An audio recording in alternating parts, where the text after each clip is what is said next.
Ве водиме на емотивно патување во кое се испреплетуваат три животни приказни. Благодарам што постоиш низ душата на Јагода, кротката срна која неуморно го сака секој миг од животот. Колку пишувањето и поривот за творење помогнаа да го искаже своето второ јас. На пишувањето гледам како на многу моќен инструмент за да го искажам тоа што е живо внатре во мене, што тлее, на некој начин да му дадам форма на тој внатрешен глас за да твори. На периоди повеќе пишувам поезија, понекогаш повеќе проза, меѓутоа како и да е, пишаниот збор на вистина ми е многу моќен инструмент. Нејзината филозофија на животот е љубовта. Таа ја дава енергија да обстојува и да биде она што е. Кога сме исполнети со љубов за животот, за се што не обкружува, животот станува многу различно искуство. Тоа е моето лично искуство. Јас верувам дека сите ние во секој даден момент функционираме или од место на страв, или од место на љубов. Тоа што за мене значи од место на страв, всушност е да живеам со верувањето дека сум ова тело што се движи низ планетата Земја, одвоено од сите други, препуштено самото на себе и изолирано. Со една таква рамка, значи ако гледам низ такво согледување, тогаш стравот е многу присутен.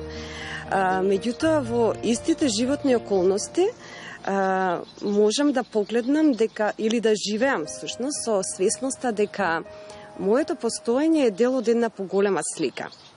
Дека јас сум дел од еден универзален танц со сите останати креации, дека никогаш не сум осамена и дека зад она што го гледам со моите очи, постои цел еден свет кој што всушност е исто така реален и на некој начин двигател на ова физичкото. За мене најголема поддршка во овој живот е мојата сестра близначка која што со мене е од првиот ден на раѓањето, меѓутоа и многу други луѓе. И од семејството, и пријатели. Знаете, понекогаш дури некој случаен минувач ќе ни ја даде поддршката, што токму во тој момент ни треба. И затоа велам, сите ние сме во една тивка комуникација едни со други и сме тука за да си ги дадеме искуствата што ги посакуваме, да ги искусиме во овој физички свет. Насловот на книгата сам по себе го инспирира читателот на размислување и се разбира на читање. Авторката вели дека за неа зборот значи комуникација со светот. Благодарам што постоиш како наслов, дојде при крајот на книгата, бидејќи секое поглавје си има свој наслов, например, животот како игра, неслучајни случајности.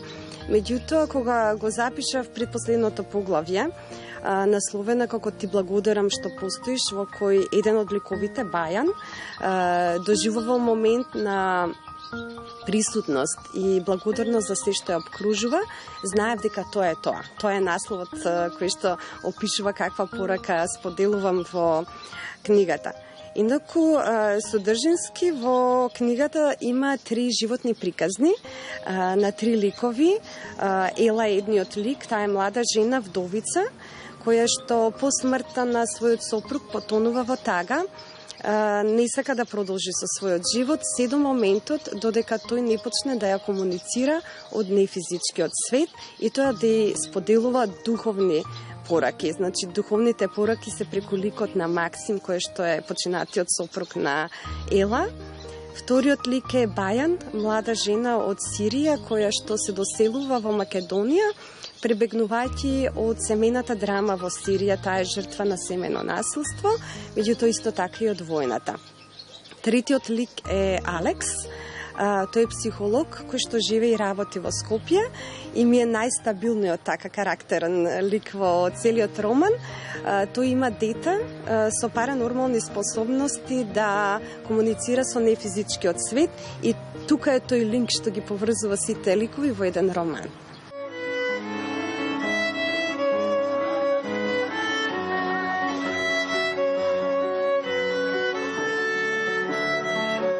Самата промоција беше еден вид на изненадување за мене. Приказната околу објавувањето на книгата е магична. Значи, јас од кога ја завршив книгата, ова е прво мој објавено дело. се распрашував кај мои пријателки како оди таа постапка за да се објави едно дело, за да се издаде. И ми беше кажано дека ретко која издавачка куќа би застанала зад објавување на дело од нов автор. И најубаво би било да си го објавам делото сама. И јас во тој период одлучив да не одам со објавување сама, туку да оставам нештата да течат, така јас велам, нека течат, и доколку ова дело треба да се издаде, ќе се најде начин. И во тој период, по некоја неслучајна случајност, јас одев на физикална терапија и ја споделив книгата со мојата физиотерапевтка Владанка Дренковска. Таа само иницијативно одлучи да најде начин да ја испечати книгата и да ја организира промоцијата во јавна соба како изненадување. Прекрасен амбиент, многу луѓе собрани на исто место кои што помогна, без да се вложат финансиски средства, се беше донација. Имавме прекрасна музика, читателката Емилија, ораторката Емилија, која што читаше делови од книгата и го представуваше текстот. Прекрасно искуство за мене. Книгата е достапна во книжарниците 3, Топер, Култура и на порталот Купи книга. Следниот чекор на Јагода е Лондон и посакуваме многу среќа.